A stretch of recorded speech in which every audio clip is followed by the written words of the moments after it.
My name is Jasmine, and I never thought I would see the kind of cruelty I witnessed inside my own home on a night that was supposed to be filled with love and joy. It was Christmas Eve, and everything looked picture perfect at first glance. Snow was falling gently outside, the lights around the house twinkled in bright colors, and inside, my family was gathered around the fire, holding glasses of champagne and laughing as though the world could never touch us. For a moment, you would think it was the kind of evening you see in Christmas movies, the kind where everything feels warm and safe. But just a few hours later, I would stumble upon something that would change the way I saw my family forever. And before I take you deeper into my story, let me just say, if you enjoy listening to true emotional stories like mine, don't forget to like this video, subscribe to the channel, hit the bell icon so you never miss an update, and of course, share your thoughts with me in the comments below. Your support means more than you know. Now, back to that night. I had gone into the kitchen for a moment, just to get some water. The laughter from the living room echoed down the hall, the kind of laughter that was loud but empty, more about appearances than genuine joy. I leaned against the counter for a moment, staring out the frosted window, when something caught my eye. Out in the yard, near the far corner of the garden, there was a faint shape sitting in the snow. At first, I thought maybe it was just one of the outdoor decorations. My family had gone a little overboard this year, placing Santa figurines, reindeer, and fake snowmen all across the property. But when I squinted, my stomach dropped. It wasn't a decoration. It was a person. I pressed my face closer to the cold glass, my heart suddenly racing. The figure was hunched over slightly, shivering. A thin shawl barely covered their shoulders, and the snow had begun to gather on top of it. I blinked hard, thinking my eyes must be deceiving me, but then I recognized her. My grandmother. I gasped out loud, dropping the glass of water in my hand. It shattered against the tile floor, but I barely noticed. My grandma, the woman who had raised my father and cared for me when I was little, was outside in the freezing cold, sitting on an old chair, trembling. I rushed to the back door, fumbling with the lock before bursting out into the cold night. The icy air immediately bit at my skin, and I couldn't even imagine what she must have been feeling, sitting out there for who knows how long. I hurried to her side, kneeling down in the snow. "Grandma," I cried, grabbing her frail shoulders. "What are you doing out here? It's freezing, you'll get sick. Come inside right now." She turned her head slowly, her lips pale and trembling. For a moment, it looked like she wanted to say something, but all she gave me was a weak smile. That smile broke me in a way I can't describe. It wasn't happy, not even close. It was almost apologetic, like she didn't want me to worry. But I could see the sadness in her eyes. Her hands were shaking, and when I took them in mine, I realized they were as cold as ice. My heart ached. I quickly took off my own scarf and wrapped it around her, trying to give her some warmth. "Why are you out here?" I asked again, my voice breaking. Did no one notice? Did no one care? She shook her head gently, her voice soft and raspy when she finally spoke. "I didn't want to bother anyone. They were all having such a good time. I didn't want to be in the way." In the way. Those 3 words stabbed me right through the chest. My grandmother, who should have been the center of love and respect, was sitting outside, freezing, because she felt she was a burden. I looked back toward the house, the warm golden light glowing from the windows. Inside, I could still hear the sound of laughter, glasses clinking, music playing faintly in the background. My family sat in perfect comfort, sipping expensive champagne by the fire, while the woman who had given so much to them was abandoned outside in the cold. My blood boiled. "Grandma, you are never in the way," I whispered fiercely, wrapping my arm around her. "Your family. You belong inside, more than anyone else." I tried to help her up, but she was weak, her body stiff from the cold. Carefully, I supported her, guiding her toward the door. Each step felt like a battle, but I wasn't about to let her spend another second out there. As we approached the house, I could already feel tears burning at the corners of my eyes. How could they? How could my father, my aunts, my uncles, how could they sit inside laughing while she was suffering like this? When I opened the door, the warmth of the house rushed over us, but the moment was soured by the sharp contrast between what was happening inside and what I had just witnessed outside. I guided my grandmother into the kitchen, pulling out a chair for her. I wanted to storm into the living room, scream at them all, and demand answers. But one look at my grandma stopped me. She didn't want a scene. She didn't want to draw attention. She just wanted to feel included, to feel loved.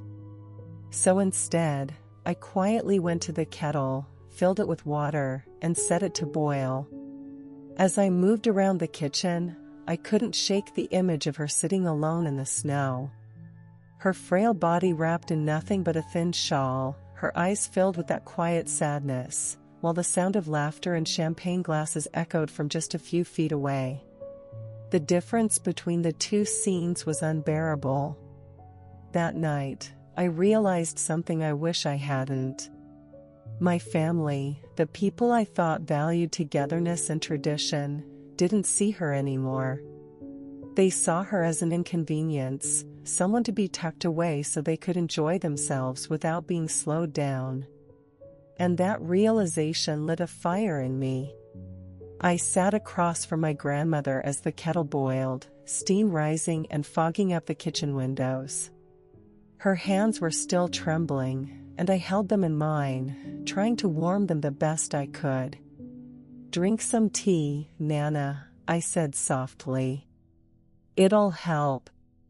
She took the cup I handed her and sipped slowly, savoring the warmth. Her eyes wandered toward the living room where the lights flickered and laughter rang out, and I could see the quiet hurt buried deep inside her. She had always been the type to put others first, to sacrifice her comfort for ours, and now here she was, sitting in the kitchen while the people she loved most carried on as if nothing had happened. I didn't know whether to cry, scream, or just sit there silently and hold her hand. A part of me wanted to march straight into the living room and confront them, but another part knew that would only embarrass Nana. She deserved dignity, not another layer of humiliation. After a few moments of silence, she looked at me and whispered, "I'm sorry for being a bother, Jasmine. I wanted to feel the Christmas night. I wanted to see the snow. I didn't expect anyone to come out here with me." "You're never a bother, Nana," I said firmly, trying to make her believe it. "Your family.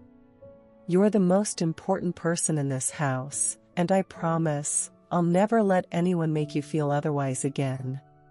Her eyes glistened with tears, and I squeezed her hand gently.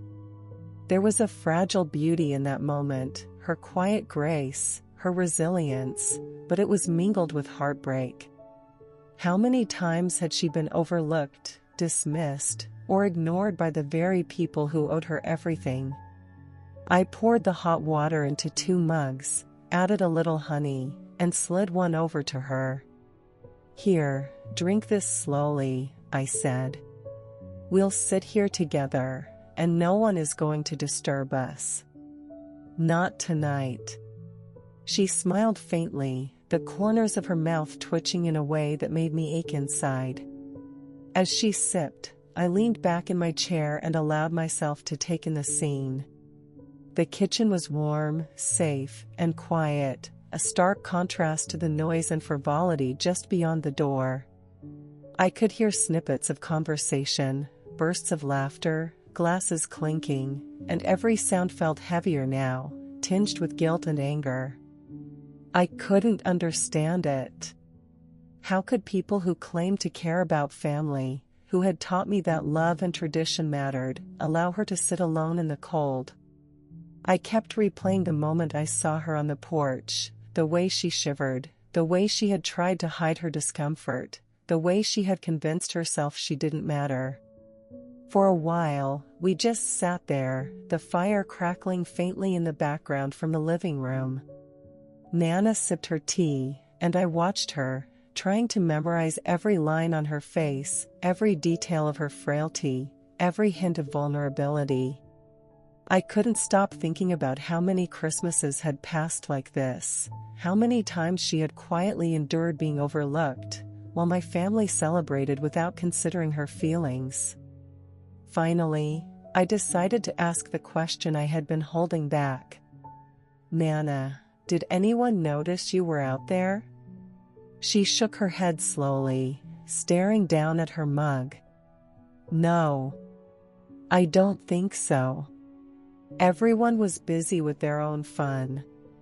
I didn't want to ruin it for anyone, so I just stayed out there. I wanted to see the snow falling, and I thought, maybe I could watch quietly for a little while." I felt a rush of emotion, rage, sadness, disbelief, all mixed together. I wanted to grab each of them by the shoulders and make them see what their behavior had cost.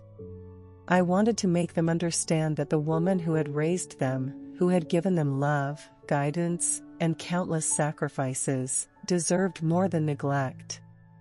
Instead, I did something else. I sat there quietly, holding her hand, letting her feel the warmth of my presence.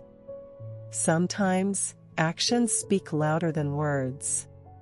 I needed her to know she wasn't invisible, that she wasn't being ignored this time, and that someone finally cared enough to notice. After a while, she set down her mug and looked at me. "Thank you, Jasmine. For noticing, for caring. You're the only one who saw me tonight." The words hit me hard. "I'll always see you, Nana," I said. "Always. No one will make you feel invisible as long as I can help it." We sat in silence for a while longer, just enjoying the warmth of the kitchen and the quiet rhythm of our shared presence. But eventually, the thought of going back into the living room loomed over me. I knew I couldn't let her sit there for the entire night while my family continued to ignore what had happened. I looked at her, concerned. "Do you want me to go talk to them?" I asked softly. She shook her head, a faint smile on her lips. "No, Jasmine. Don't make a scene. It's Christmas. Just enjoy the night with me. That's enough." I nodded, though I could feel my anger simmering beneath the surface. I promised myself I would find another way to show them what they had done, a way to make them see the truth without humiliating Nana. But for now, I would protect her, keep her warm, and make sure she felt loved and valued. As the night went on, I prepared some snacks and served her tea, making sure she had everything she needed. I kept the kitchen lights low, trying to create a calm, safe space away from the noise and superficiality of the living room. Every few minutes, I would glance toward the door, hearing the laughter and clinking of glasses, and it made me ache all over. Finally, Nana leaned back in her chair, a soft sigh escaping her lips. "This is nice," she murmured. "Just being here, with you. I don't need anything else tonight." My chest tightened with emotion. That's when I realized something important. Nana had spent her life giving everything to us, never asking for much in return. But tonight, she deserved more than quiet gratitude. She deserved recognition, love, and respect. She deserved to know that she mattered. And as I held her hand, listening to the faint sound of snow falling outside, I made a promise to myself and to her. I would never let this happen again. I would make sure my family understood what had been overlooked tonight. I would make sure Nana knew she was cherished, always.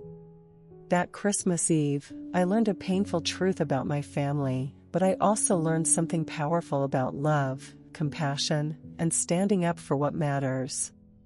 The rest of the night was quiet, but in that quiet, I felt a bond strengthen between Nana and me, a bond that no laughter or champagne could ever overshadow. The night wore on, and the noise from the living room didn't stop, though I had learned to block it out. Every laugh, every toast, every clinking glass felt like a reminder of what had just happened, of how easily my grandmother had been forgotten. But sitting there with her, I realized that my presence was enough for now. For the first time in years, she had someone truly noticing her, someone who cared more about her well-being than appearances or tradition. We talked quietly as I poured her another cup of tea. I asked about her childhood Christmases, about my father when he was little, about all the stories she had told me as a child but which I had never truly listened to. She smiled softly, and I could see a sparkle return to her eyes, even if just a faint one. For a little while, it felt like the world had shrunk to just the two of us, leaving all the chaos behind. But eventually, I knew we couldn't hide forever. Nana couldn't stay in the kitchen all night while my family continued celebrating as if nothing had happened. I looked at her, hesitating. "Nana, do you think you could come into the living room for a little while? Just so they can see you, at least?" Her eyes flickered with uncertainty. I don't want to ruin anyone's fun," she murmured. "You're not ruining anything," I said firmly. "You deserve to be seen. You deserve to be celebrated. Come on, just for a few minutes. We'll make it quick." It took some coaxing, but finally, she agreed. I helped her stand, supporting her carefully. Every step felt heavy, not because she couldn't walk, but because of the weight of what had happened tonight. As we approached the living room, I could hear the music a little clearer now, the laughter a little louder, and my stomach knotted with anger. When we entered, the first thing I noticed was the way everyone turned to look at us, not with concern, not with care, but with a slight hint of surprise, almost irritation. My grandmother's presence seemed to interrupt their perfectly crafted evening. I could feel her shrink slightly behind me, as if she were expecting someone to tell her she didn't belong. "Everyone," I started, my voice steadier than I felt. "I'd like you to meet someone very important. Someone who should never have been ignored tonight." My grandmother stepped forward, her hand lightly gripping mine. The room went quiet. Some faces softened, some shifted uncomfortably, but no one spoke. I looked each of them in the eye. "This is Nana. She's the heart of this family. And she spent the last hour outside, in the freezing cold, while we celebrated without noticing her." A tense silence filled the room. The laughter had stopped, and the clinking of glasses was replaced by the faint hum of the Christmas tree lights. My mother's face tightened, my father looked embarrassed, and my siblings exchanged uneasy glances. Finally, my grandmother spoke, her voice soft but carrying more strength than I expected. "I didn't want to bother anyone," she said quietly, almost apologetically. I just wanted to see the snow. I didn't think it mattered, and apparently, it didn't. The words hung in the air like a punch to the gut. I could feel anger rising in my chest, but I forced myself to stay calm. This wasn't about yelling or humiliating anyone. This was about showing them what they had ignored for far too long. "Do you hear that?" I asked, my voice calm but firm. "She doesn't think she matters. And that should never, ever happen in a family. We should have noticed her. We should have cared." But instead, she was left outside, freezing, while we enjoyed ourselves. My mother opened her mouth to respond, but no words came. My father shifted awkwardly, avoiding eye contact. The room was silent except for the soft hum of the lights and the faint crackle of the fireplace. I could feel the weight of every unspoken thought, every buried guilt pressing down on the air around us. I knelt beside my grandmother, taking her hand in mine. "You matter," I said, looking into her eyes. "You matter more than any decoration, any glass of champagne, any fancy meal. And I'm going to make sure they all understand that." She squeezed my hand gently, a tear slipping down her cheek. "Thank you, Jasmine," she whispered. "Just, thank you for noticing. For standing with me." And in that moment, I realized that sometimes the strongest acts of love aren't loud or dramatic. Sometimes they're quiet. They're simply being present, being there for someone when the world has turned its back. I stayed with her for the rest of the evening, guiding her to a seat by the fireplace where she could at least be comfortable. Every few minutes, I would glance toward my family, who were now sitting awkwardly, pretending everything was fine but clearly unsettled. I could see it in their faces, the shame, the recognition of what they had done wrong, the realization that love isn't about appearances or perfection, it's about presence, care, and attention. As the night wore on, I could tell that my grandmother was beginning to relax, letting herself enjoy the warmth and comfort she deserved. I made sure she had her blanket, her tea, and a plate of cookies, small comforts that shouldn't have been overlooked in the first place. Watching her smile faintly, even in the midst of all this chaos, filled me with a quiet sense of satisfaction. By the time midnight approached, and the first Christmas bells began to chime, I knew something had shifted. My family may not have fully understood yet, but the seed had been planted. They had seen, finally, what neglect looked like. They had felt, in some small way, the guilt and sorrow that my grandmother had carried for years. And as for Nana, she sat there with a soft smile, wrapped in warmth, sipping her tea, and finally feeling seen. For the first time in a long time, I think she believed she mattered, not just to me, but to the people around her. That night, I learned an invaluable lesson about family, compassion, and courage. Sometimes, love means confronting uncomfortable truths.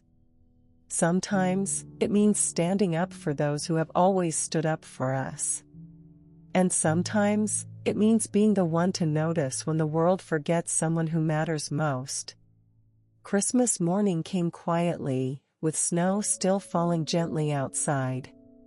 My grandmother slept peacefully, finally free from the loneliness and cold she had endured. And though the living room still bore the remnants of last night's celebrations, I knew that things had changed, at least a little. We had seen what really mattered. And for me, that was enough, for now. The next morning, I woke to the soft light of the winter sun filtering through the curtains. The house was quiet, and for the first time since the previous evening, it felt calm. My grandmother was still asleep in her chair by the fireplace, a cozy blanket draped over her shoulders. Her face looked peaceful, as though the hardships of the previous night had been erased, even if just for a little while. I quietly brewed some tea and set out a small tray with toast, jam, and a few cookies. Nana stirred as I approached, blinking sleepily. "Good morning, Jasmine," she murmured, a faint smile on her lips. "Good morning, Nana," I whispered. "I thought you might like something to start your day with." She took the tray gratefully, her hands still trembling slightly from weakness, though not nearly as much as the night before. "Thank you," she said softly. "You've been so good to me. I don't know what I would have done without you last night." "You don't need to thank me," I said, sitting down beside her. "I'm just glad you're okay. I won't let anyone make you feel invisible again." We ate quietly, savoring the simple comfort of breakfast together. But the peace didn't last long. The sound of footsteps and muffled voices came from the living room, growing louder as my family began to stir. I could sense a shift in the air, a tension that hadn't been there before. When my mother appeared in the doorway, her face was pale and her expression tight. She looked at Nana, who was now fully awake, and then back at me. "Jasmine." She started, but stopped. I met her eyes, trying to stay calm. "Mom, she was outside last night, freezing. And no one noticed. No one cared. That's why I brought her inside and stayed with her." Her lips pressed into a thin line. We didn't know she was. I mean, we thought." I shook my head slowly. "That's the problem. You didn't care enough to check. You assumed she was fine, and she wasn't. Nana matters. She has always mattered. And it's time you all start acting like it." The room went quiet again, the weight of my words settling heavily on everyone. My father stepped forward, looking both embarrassed and uncomfortable. "Jasmine. I didn't realize, we didn't mean to." "Don't excuse it," I said softly, but firmly. "It doesn't matter what you meant. What matters is what you did, or didn't do. Nana needed you, and you weren't there. You let her sit outside in the cold while you drank champagne and laughed. That's the truth." There was a long pause. My siblings shifted uneasily, exchanging glances that spoke volumes. For the first time, I saw a flicker of shame in their faces. It wasn't enough to undo what had happened, but it was a start. Finally, my grandmother spoke. Her voice was quiet, but it carried a weight that made everyone listen. "I didn't want to ruin Christmas for anyone," she said. "I only wanted to feel the snow, to enjoy the night. I thought, maybe I didn't matter. Maybe I was just in the way." Her words hung in the air like a fragile, heartbreaking thread. I felt my heart tighten. "You are never in the way, Nana," I said, taking her hand. "You're the reason we're all here. You're the reason this family exists. And I will make sure everyone remembers that." For a moment, the room was silent, except for the faint hum of the Christmas tree lights and the crackling of the fire. Then my father stepped closer, his voice softer now, tinged with guilt. "Nana. I'm sorry. We should have checked on you. We should have noticed." My grandmother looked at him, her eyes glistening. "It's not just you," she said gently. "It's all of us. But tonight, it doesn't have to be that way." Something shifted in the room after that. The tension softened, and slowly, one by one, my family members began to approach Nana. My siblings knelt down beside her, offering blankets, cups of tea, and gentle words. My mother stayed close, her hand lightly resting on Nana's shoulder, her eyes filled with remorse. Even my father seemed different, more aware, more present, as if he had finally understood the weight of their neglect. Watching them, I felt a mixture of relief and hope. It was a small step, but it was a step toward healing. Nana deserved to be celebrated, to be seen, and for the first time in years, it felt like she finally was. We spent the rest of the morning together, decorating her favorite corner of the living room with lights and ornaments she had cherished for decades. Nana's laughter, soft but genuine, filled the room. She told stories from her childhood, shared memories of Christmases long past, and for the first time, it felt like the family was truly listening. Later, as we sat around the breakfast table, Nana raised her cup of tea. "Thank you," she said, her voice strong now. "For noticing me, for standing with me, for reminding everyone what Christmas really means." I smiled at her, tears welling in my eyes. "You don't need to thank me. I'm just glad you're here, and I'm glad you know you matter." And in that moment, I realized something powerful. Love isn't about grand gestures or fancy gifts. It isn't about appearances or perfect celebrations. Love is about presence, care, and attention. It's about noticing the people who need you most, even when it's inconvenient. It's about standing up for them when no one else will. That day, we celebrated Christmas differently. We still had the tree, the decorations, and yes, the champagne, but the focus had shifted.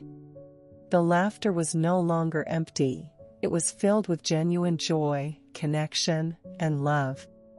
My family had been reminded of what really mattered, and Nana, my grandmother, my heart, was at the center of it all. By the time evening came, I felt a sense of peace I hadn't felt in years. Nana sat in her favorite chair, wrapped in warmth and surrounded by family who were finally learning to see her as they should have all along. And I knew that this Christmas, though it began with neglect and heartbreak, had ended with something far more valuable: understanding, presence, and a renewed sense of family. For me, the lesson was clear. Never take those you love for granted. Notice them, care for them, and make sure they know they matter. And above all, never let anyone, especially the people who gave you everything, feel invisible. That Christmas, we had learned that lesson the hard way, but we had learned it nonetheless. And for Nana, for me, and for everyone who had been blind to her importance, it was a Christmas we would never forget. After that morning, Christmas felt completely different.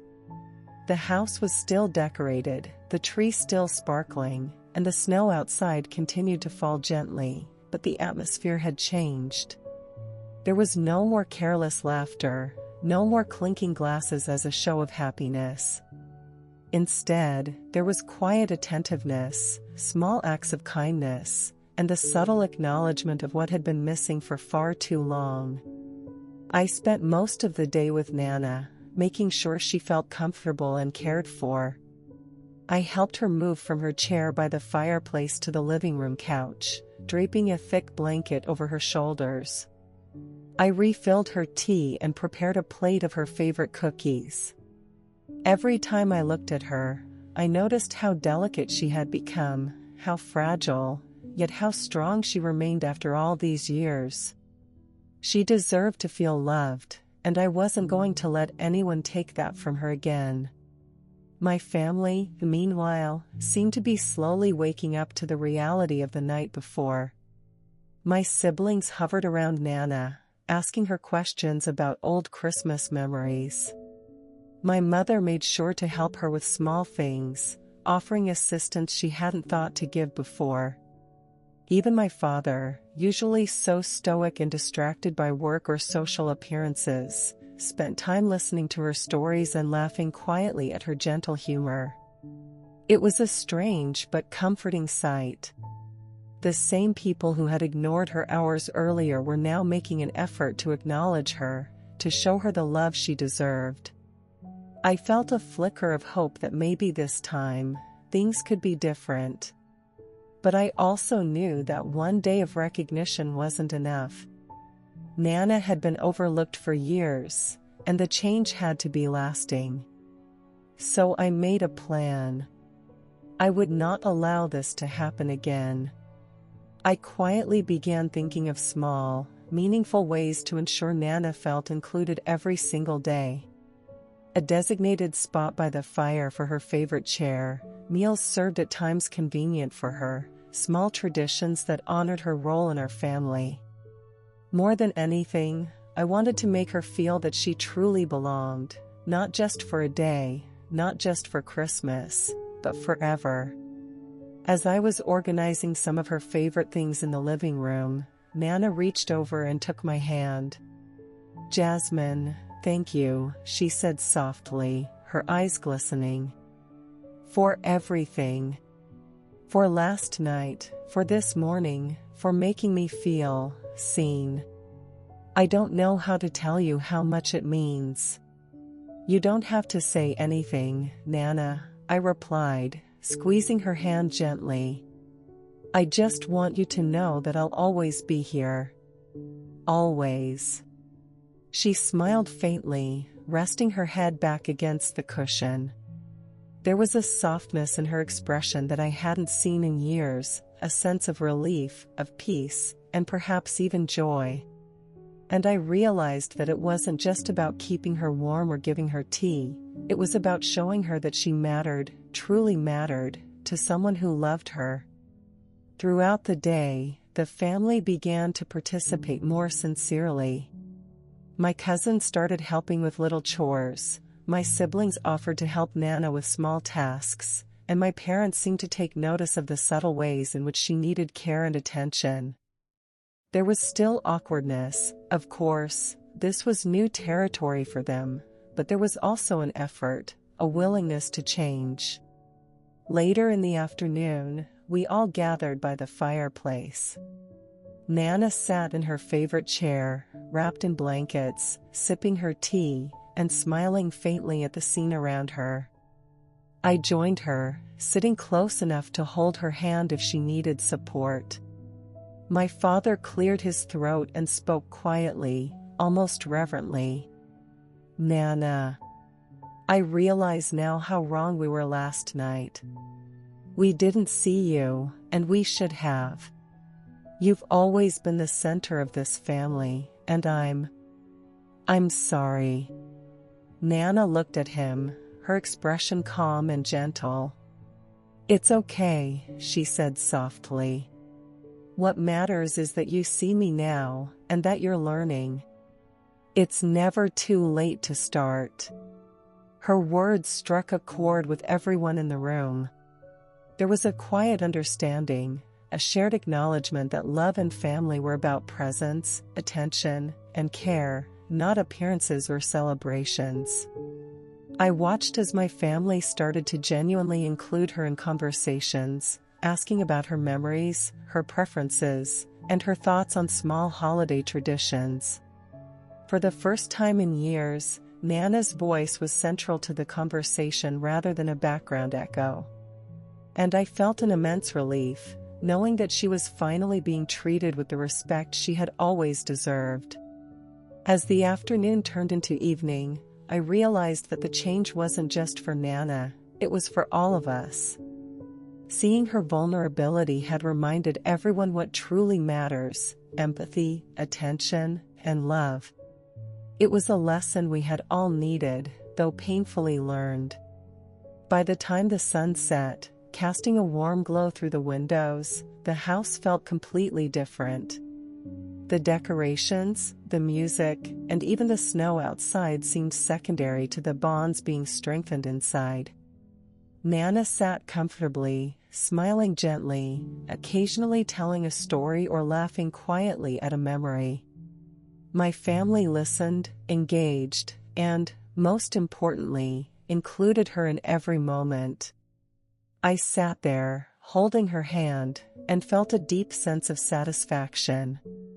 This Christmas had started with heartbreak and neglect, but it was ending with awareness, love, and inclusion.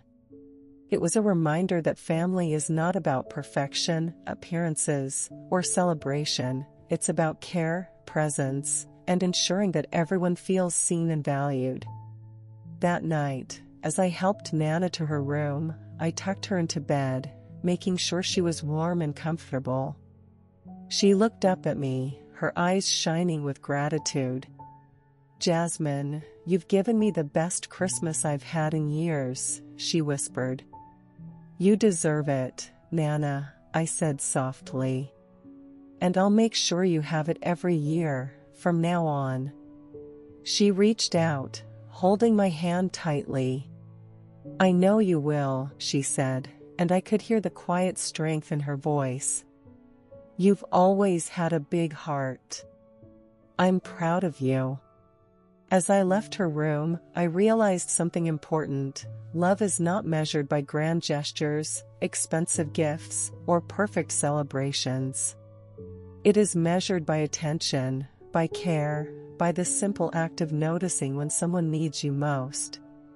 That is the true spirit of family. And that Christmas, I vowed to myself that Nana would never again feel invisible, abandoned, or forgotten. She would always be seen, always be loved, and always be at the heart of our family. That promise would guide me, not just during the holidays, but every single day, for as long as I could. The days after that Christmas felt different in our home. There was a new rhythm, a gentleness that hadn't been there before. My family's behavior toward Nana had shifted. The careless laughter and obsession with appearances had been replaced with attentiveness and warmth. The small changes they made didn't erase years of neglect, but they showed that they were willing to try, and that mattered more than I could express. Nana, for her part, seemed lighter. Her movements were more confident, her smiles more frequent, and her laughter, soft, but genuine, filled the house in a way it hadn't in years.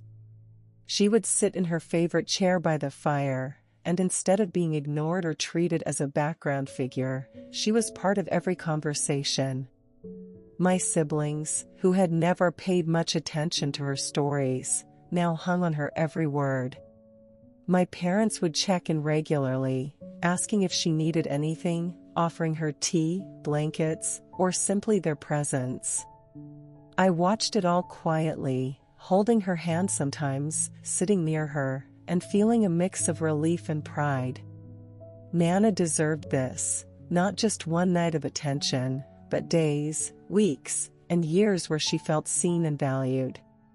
And for the first time, I felt confident that our family was learning what it truly meant to care. One afternoon, as Nana and I sat by the window watching snowflakes drift lazily from the sky, she spoke softly. "Jasmine, last night, that Christmas, it reminded me of something important. That even in a family, even in the people you trust the most, you have to make sure they see you. You have to make them care." I nodded, understanding perfectly. "And you deserve to be seen, Nana. You always have." She smiled faintly. "And because of you, I finally was.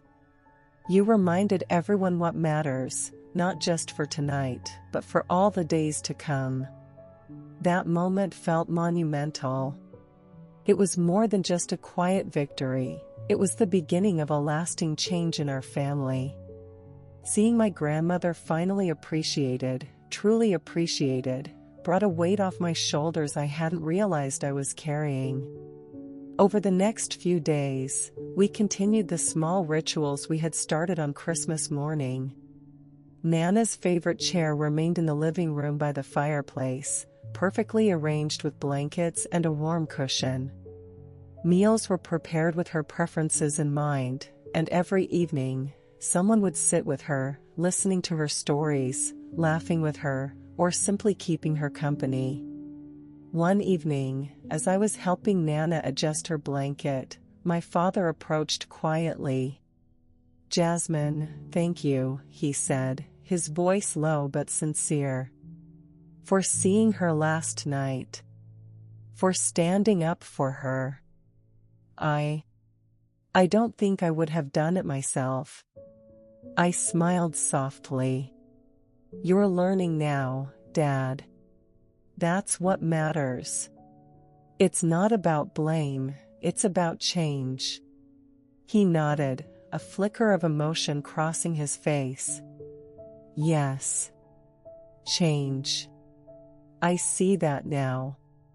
My siblings came over as well, offering hugs and helping Nana with little things. Even my mother, who had been so distracted by appearances, spent time sitting with her, listening and laughing. The atmosphere in the house was lighter, warmer, and somehow more real. It felt like Christmas had finally found its true meaning. One night, after everyone had gone to bed, I stayed with Nana by the fireplace, just the two of us. She was knitting quietly, a project she had picked up again after years of neglecting her hobbies. "Jasmine," she said softly, "I don't think you realize how much you changed things. Not just last night, but everything after. You reminded us all what family really means. You reminded us to care, to see each other." I took her hand gently. "I only did what should have been done long ago. You've always mattered, Nana. You always will." Her eyes glistened as she smiled. "I feel it now. And that's the best gift anyone has ever given me." I felt tears prick the corners of my eyes. That's when I realized that the true magic of Christmas isn't in the decorations, the presents, or even the laughter and music. It's in moments like this. It's in showing up for the people who have always been there for you, making sure they know they are seen, loved, and valued. As the weeks passed, our family continued to grow closer. The lessons of that Christmas stuck with us. No one wanted to go back to ignoring Nana. No one wanted to pretend everything was perfect while failing to notice what really mattered. And Nana, she flourished. Her smile was brighter, her spirit lighter, and every day, she reminded us of the love and warmth we sometimes forget to show. I learned something profound from that experience. Family isn't about perfection, appearances, or the grandeur of celebrations. Family is about care, attention, and presence. It's about noticing when someone who has given everything to you needs you most. And it's about making sure they know, without a doubt, that they matter. That Christmas became a turning point, not just for Nana, but for all of us.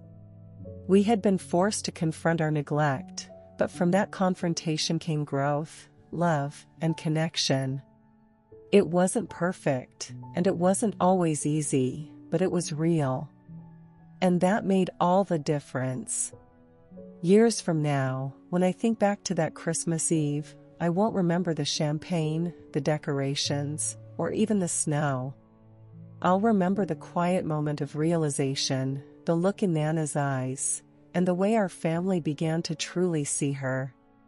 That is the memory I will carry forever, the memory of noticing, caring, and standing up for the person who had given everything to all of us. Nana lived the rest of her years surrounded by family who finally learned to truly appreciate her. And every Christmas after that, we celebrated not with empty traditions or superficial gatherings, but with genuine love, attention, and gratitude. Because of that one night, I understood that love is not measured in material things or appearances. It's measured in the way we treat each other, in the moments we notice, in the care we offer, and in the attention we give to the people who matter most. And for me, the lesson of that Christmas will never be forgotten. Nana reminded me what it truly means to love, and I made sure she never had to feel invisible again.